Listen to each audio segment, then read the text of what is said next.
राज्य सरकार संविधान से ऊपर हो जाती है। तो आज झारखंड को गर्त में डाल दिया वर्तमान हेमंत सोरेन सरकार। अगर राज्य सरकार हेमंत सोरेन की सरकार अगर संविधान से ऊपर अपने आप को समझ ले तो ये सही बात नहीं। यही कारण है कि 3 साल से रांची का या पूरे झारखंड का ये शहर का विकास रुका हुआ है। निश्चित तौर पर हम तो कहें कि भाजपा का प्रदर्शन का ट्रैक रिकॉर्ड रहा है वो बरकरार रहेगा। भाजपा समर्थित प्रत्याशी हो, चुनाव जीत के आएंगे, इसलिए ना ये 48 सीट भारतीय जनता पार्टी के समर्थित प्रत्याशी चुनाव जीत के आएंगे। झारखंड में नगर निकाय चुनाव 2026 की बिगुल जो है वो बज चुकी है और नामांकन करने की आखिरी तारीख 4 फरवरी तक है और आज 2 फरवरी है और इस वक्त हम मौजूद हैं राजधानी रांची के समरानालय, जहां पर पार्षद, मेयर और तमाम जो नगर पंचायत के लोग हैं उनको नामांकन के लिए जो है यहाँ पर लोग पहुँच रहे हैं भारी मात्रा में। हम लोगों से बात करेंगे, जो समर्थक यहाँ पे पहुँचे हैं उनसे भी बातचीत करेंगे और हम जानने की कोशिश करेंगे आखिर किन मांगों के साथ जो है वो यहाँ पर पहुँचे हैं। रांची के जाने माने चेहरे और भाजपा के वरिष्ठ नेता कमलेश राम जी भी हैं। इससे पहले जो चुनाव हुए थे, आशा जी मेयर थी, आपके पार्टी का प्रतिनिधित्व कर रही थी नगर निगम लेवल पर। इस बार किस तरह की तैयारियां हैं पार्टी की? देखिए, राज्य सरकार ने जिस प्रकार से दलीय आधार पर नगर निकाय और नगर निगम के चुनाव नहीं करा रही है, इससे साफ झलकता है कि राज्य सरकार चुनाव में छल कपट करने के फिराक में है, जो सरकार में शामिल दल जो है।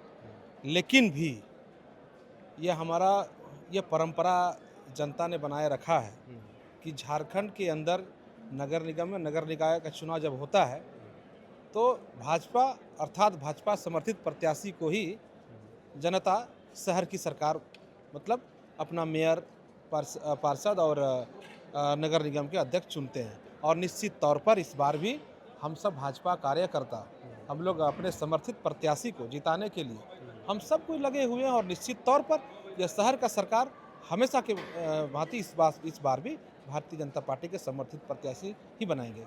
जिस तरह आशा लकड़ा जी बीजेपी का खूंटा एक बांध कर रखी हुई थी नगर निगम में, क्या लगता है इस बार जो मेयर का चुनाव होगा उसमें भाजपा कैसा प्रदर्शन करेगी? निश्चित तौर पर हम तो कहें कि भाजपा का प्रदर्शन का ट्रैक रिकॉर्ड रहा है वो बरकरार रहेगा। भाजपा समर्थित प्रत्याशी हो, चुनाव जीत के आएंगे, इसलिए ना कि शहर का विकास जो है वो शहर की जनता जो है वो भाजपा पर भरोसा करती है और भाजपा जो समर्थित प्रत्याशी है उन पर वो भरोसा करती है कि इनके हाथों ही रांची जो शहर है या फिर झारखंड विभिन्न शहर है वो विकास कर सकता है। तो निश्चित तौर पर इस बार का जो रिजल्ट होगा पहले से और बेहतर होगा और हम लोग झारखंड के सभी 48 जगहों पर चुनाव 48 नगर निकाय, नगर पार्षद और नगर निगम, ये 48 सीट भारतीय जनता पार्टी के समर्थित प्रत्याशी चुनाव जीत के आएंगे। कितना नुकसान हो रहा है? जैसे आपने कहा कि सरकार इस बार दलीय तौर पर नहीं करा रही है चुनाव, कितना नुकसान हो रहा है पार्टी को या किस तरह की परेशानियां आ रही देखिए, परेशानियां तो होगी क्योंकि भारतीय जनता पार्टी का एक सिंबल है, एक वोटर्स है। थोड़ा मेहनत हम सबको करना पड़ेगा। इसके लिए कार्यकर्ता को हम लोग सबको प्रशिक्षित कर दिया गया है। कार्यकर्ता लगेंगे और निश्चित तौर पर हम लोग जो भी सिंबल मिलेगा उस सिंबल को हम लोग जल्दी से जल्दी घर घर तक पहुंचाएंगे। और जनता राज्य सरकार के जो कार्यप्रणाली है, जहाँ भ्रष्टाचार सर के बोल रहा है, भ्रष्टाचार बेलगाम हो गया। झारखंड के लोग, शहर के लोग भ्रष्टाचार से काफ़ी परेशान हैं। लॉ एंड ऑर्डर किस प्रकार से आप समझ सकते हैं कि दिन दहाड़े लूट हो रहा है, डकैती हो रहा है, अब अपहरण की घटनाएं घट रही है, फिरौती मांगी जा रही है अपहरण करके। तो ऐसे समय में चुनाव हो रहा है तो जनता देख रही है कि हम लोग एक प्रकार से 2029 का जो चुनाव है, विधानसभा चुनाव है, उसका एक प्रकार से ये ट्रेलर होगा कि यहाँ पर हम लोग शहर की सरकार बनाएंगे और 29 में भाजपा की सरकार बनाएंगे। अभी फरवरी माह में स्वच्छता सर्वेक्षण भी होने वाला है पूरे देश भर में, जिसको लेकर आप देखिएगा तो नगर निगम जो है काफ़ी चकाचौंध में लगा हुआ है कि चकाचक करने के लिए शहर को। इसको लेकर आप कैसे देखते हैं कि 3 साल का जो अंतराल रहा और नगर निगम में चीज़ें जो व्यवस्थित नहीं है, उसको लेकर लीपापोती कहीं ना कहीं चल रही है? देखिए, राज्य सरकार कभी नहीं चाहती है कि शहर का विकास हो और शहर को कभी विकास कराना चाहती है और शहर विकास करता है तो राज्य विकास करता है और शहर से लोग, गांव के लोग जुड़ते हैं। लेकिन राज्य सरकार ये कभी नहीं चाहती कि शहर विकास करे, इसलिए 3 साल तक के चुनाव को रोक के रखा।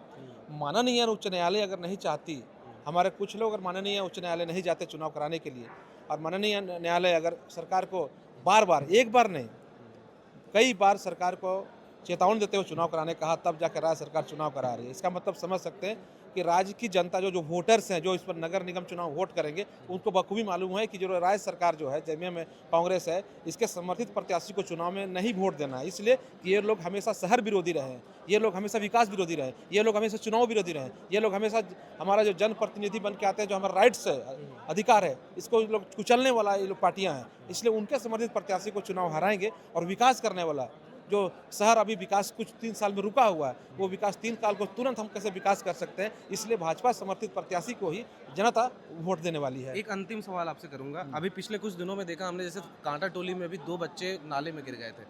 3 साल रहे, नगर निगम की कार्यशैली ऐसी रही कि हाईकोर्ट को बार बार हस्तक्षेप करना पड़ा। क्या लगता है कि 3 साल में जनप्रतिनिधि रहते और नगर निकाय का चुनाव समय से हो जाता तो इन सब समस्याओं से निजात मिल पाती? देखिए, मेरा ये मानना है, देश, राज्य भारत की संविधान से चलनी चाहिए और भारत की संविधान कहता है कि नगर निकाय में चुनाव होगा, नगर निगम में चुनाव होगा, राज्य में चुनाव होगा, लोकसभा चुनाव होगा और समय पर होनी चाहिए। हमारा भारतीय संविधान में लिखित है।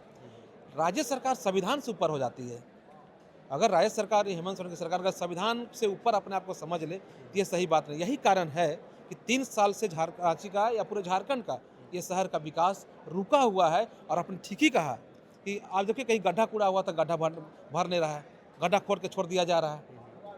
तो ये स्थिति रांची शहर का कचरा का अंबार भरा हुआ है।